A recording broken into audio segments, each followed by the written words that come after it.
দরমাটা রান্না করলাম। প্রথমে পটলটাকে ভেজে নিলাম, তেল দিয়ে পটলের দরমাটা রান্না করলাম। দেখো, পটল প্রথম খোসা ছাড়িয়ে পটলটাকে ভাজলাম নুন হলুদ দিয়ে। ভাজার পরে আমি তারপরে এর ভেতরে একটু নারকেলের দুধ দিয়েছি,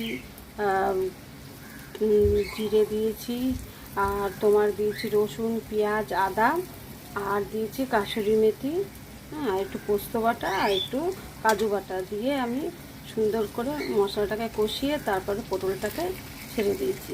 এই দেখো, এখন এটাও হয়ে গেছে। এখন এটা নামিয়ে দেবো।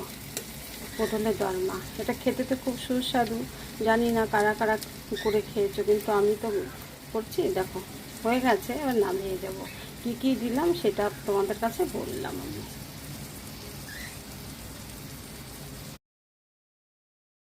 দরমাটাকে এটা কিন্তু কালো কালো মানে কড়াইটা আমি করে ফেলেছি।